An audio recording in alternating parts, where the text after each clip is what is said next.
ఆంధ్రప్రదేశ్ ముఖ్యమంత్రి జగన్మోహన్ రెడ్డికి ఢిల్లీ నుంచి ప్రధానమంత్రి కార్యాలయం నుంచి కేంద్ర హోంశాఖ మంత్రి అమిత్ షా కార్యాలయం నుంచి పిలుపు వచ్చింది. 5 జూలై ఆయన్ని ఢిల్లీకి ఆహ్వానించారు ప్రధానమంత్రి కేంద్ర హోంశాఖ మంత్రి అమిత్ షా. విషయం ఏంటంటే లోక్సభలో ఆశించిన మద్దతు ఉంది. ఈ ఉమ్మడి పౌరసత్వ bill uniform civil code bill pass అయిపోతుంది.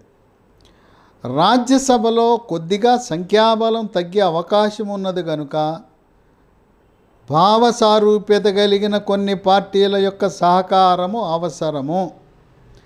ఇప్పటికే మహారాష్ట్రలో ఉండే nationalist congress party NCP party Pawar party ముక్కలై ఆయన అన్న కొడుకు అజిత్ పవార్ ఉప ముఖ్యమంత్రిగా ఎన్డీఏలో ప్రవేశించి ఆ మద్దతు, దాంతోపాటు వైఎస్ఆర్సిపి మద్దతు కూడా కూడగట్టడానికి ఢిల్లీకి జగన్మోహన్ రెడ్డికి ఆహ్వానం అందింది.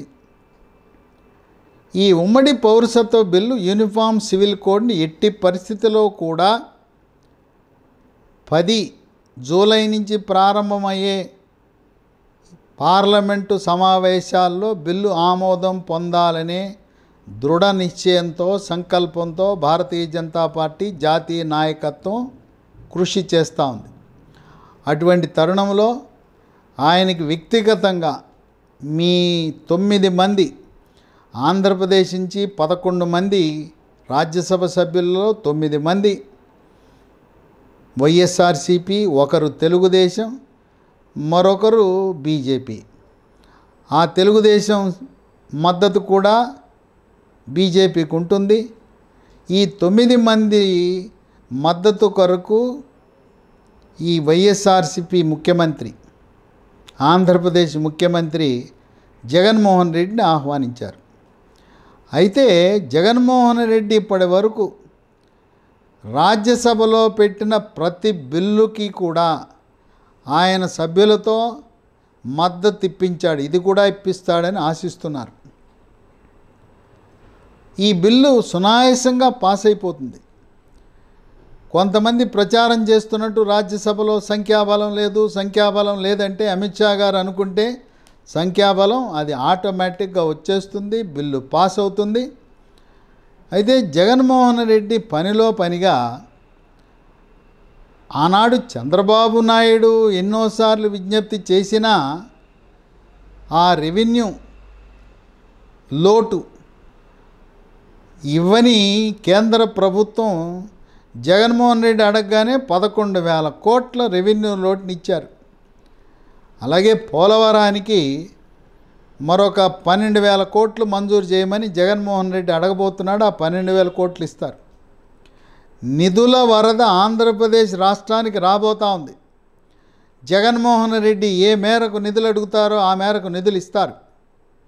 రాజకీయంగా వేరు. రాజకీయంగా భారతీయ జనతా పార్టీ, జనసేన, తెలుగుదేశం పార్టీ పొత్తు అది వేరే. రాష్ట్రానికి నిధులు ఇవ్వడంలో మాత్రం ఏమాత్రం వెనకంజ వేరు. అదేం జగన్మోహన్ రెడ్డి జేబులోకి ఇచ్చేది కాదు కదా. ఆంధ్రప్రదేశ్ రాష్ట్ర అభివృద్ధి కోసం ఇస్తున్నారు. పోలవరం పూర్తి చేయాలనే కృతనిశ్చయంతో ఉన్నది భారతీయ జనతా పార్టీ జాతీయ నాయకత్వం. అందువల్ల 600 పోలవరం పూర్తి చేయాలి, ఎన్నికల ముందే పోలవరం పూర్తి చేయాలనే దృఢ సంకల్పంతో కృతనిశ్చయంతో ఉన్నది ప్రధానమంత్రి మోదీ, అమిత్ షా. అందువల్ల నిధులు ఇస్తారు. నిధుల విషయంలో ఏమాత్రం వెనుకంజ వేరు. ఇక రాజకీయంగా ఆయన జగన్మోహన్ రెడ్డి ఈ విషయం చర్చించే అవకాశం లేదు. ఎందుకంటే ఆయనకి ఆల్రెడీ ఇప్పటికే సంకేతాలు అందినాయి. బీజేపీ, జనసేన, తెలుగుదేశం పార్టీ కలిసి కూటమిగా ఏర్పడి పోటీ చేయవలసి వస్తుంది అనేది అర్థమైంది. కనుక ఆ సున్నితమైన అంశాన్ని గురించి ప్రధానమంత్రి మోదీతో, అమిత్ షాతో కూడా చర్చించే అవకాశం లేదు.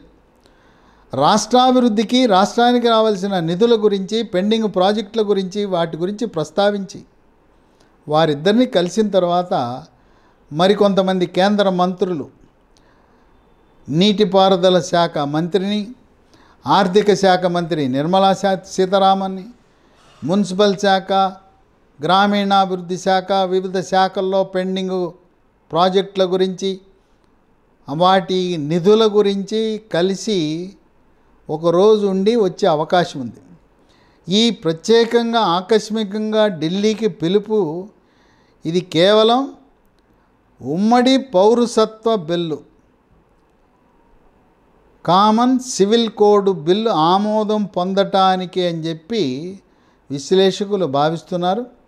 గతంలో కూడా కీలక బిల్లులు రాజ్యసభలో ప్రవేశపెట్టిన తరుణంలో ఇదే విధంగా ప్రధానమంత్రి అమిత్ షా ఇద్దరు కూడా జగన్మోహన్ రెడ్డిని ఆహ్వానించి వ్యక్తిగతంగా వాళ్ళు కావాలనుకుంటే ఫోన్ మీద చెప్పచ్చు.